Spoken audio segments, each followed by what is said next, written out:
மீனாட்சி அம்மன் கோயிலில் இருந்த போலி சிவலிங்கம் 48 வருடங்கள் பூஜை செய்யப்படவில்லை, ஏன் தெரியுமா? மதுரை மீனாட்சி அம்மன் கோயில் பல்வேறு சிறப்பம்சங்களோடு வரலாறுகளையும் பின்னணியாக கொண்டுள்ளது.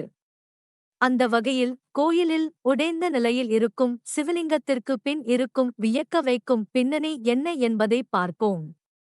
தமிழ்நாடு மட்டுமல்லாமல் இந்தியா முழுவதும் வியக்க வைக்கும் பல்வேறு சிறப்பம்சங்களைக் கொண்ட கோயில்கள் எக்கச்சக்கமாக உள்ளன. பல்வேறு பிரசித்தி பெற்ற கோயிலுக்குச் சென்று வழிபட்டிருப்போம். ஆனால் அந்த கோயிலின் பெருமைகள், சிறப்புகளை முழுமையாக அறிந்திருப்போமா என்றால் கேள்விக்குரிய விஷயமாகத்தான் இருக்கும். அப்படி தமிழகத்தில் மிக பிரபலமான கோயில்களில் ஒன்றுதான் மீனாட்சி அம்மன் திருக்கோயில். பொற்றாமரை குளம், ஆயிரங்கால் மண்டபம், புது மண்டபம், மிக பெரிய கோயில் அமைப்பு, மரகத மீனாட்சி, கால் மாறி ஆடிய நடராஜர், முத்தமிழ் பறைசாற்றும் கோயில் என பல்வேறு சிறப்பம்சங்களை தன்னகத்தே கொண்டது. அந்த வகையில் பலரும் அறியாத, கண்டுகொள்ளாத ஒரு உடைந்த சிவலிங்க சிலை அங்கிருக்கின்றது.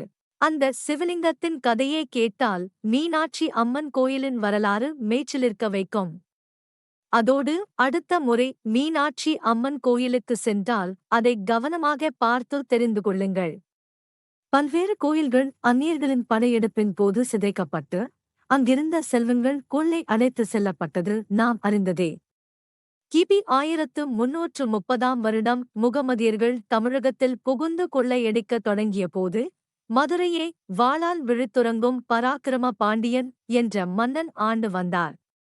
முகமதியர்கள் தமிழகத்தில் புகுந்ததும் இம்மன்னர் மதுரையை வீட்டு காளையார் கோயிலுக்கு சென்றுவிட்டார். அருள்மிகு மீனாட்சி சுந்தரேசுவரர் திருக்கோயில் ஸ்தானிகர்கள் முகமதியர் படையெடுப்பில் இருந்து திருக்கோயிலில் உள்ள சிவலிங்கத்தையும் மீனாட்சி அம்மன் திருவுருவத்தையும் காப்பாற்றுவதற்காக சுவாமி கோயில் கருவறையில் உள்ள சிவலிங்கம் திருமேனி மூடி அதன் மேல் ஒரு கிளிக்கூடு அமைத்து அதன் மேல் மணலை பரப்பி கருவறை வாயிலையும் கல்லினால் சுவரெடுத்து அடைத்தனர். கருவறைக்கு முன்புள்ள அர்த்த மண்டபத்தில் வேறொரு சிவலிங்கத்தை ஸ்தானிகர்கள் வைத்துவிட்டனர். பின்னர் முகமதியர் படையெடுப்பின் போது முகமதியர் படைவீரர்கள் அர்த்த மண்டபத்தின் முன்பு இருந்த சிவலிங்கத்தை சோமசுந்தரர் திருவுருவச்சிலை என்று எண்ணி அதை கடப்பாறையால் தாக்கி சிதைக்க முற்பட்டனர். அந்த சிவலிங்கம்தான் மீனாட்சி அம்மன் கோயிலில் காட்சிக்கு வைக்கப்பட்டுள்ளது. முகமதியர்களின் தாக்குதலால் 48 ஆண்டுகள் கருவறை அடைக்கப்பட்டு பூஜை இல்லாமல் இருந்தது.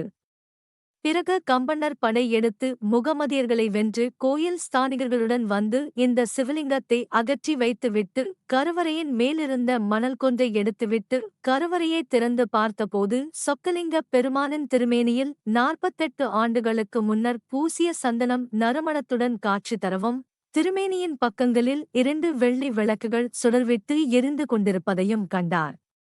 அன்றிலிருந்து தினசரி பூஜைகள் முறையாக தொடங்கி நடந்து வருகின்றன. இந்த குறிப்புகள் திருக்கோயில் சீதன புத்தகத்தில் இவ்விவரம் குறிக்கப்பட்டுள்ளது. கோயில் திறக்கும் நேரம் காலை 5 மணி முதல் மதியம் 12:30 மணி வரை, மாலை 4 மணி முதல் இரவு 10 மணி வரை.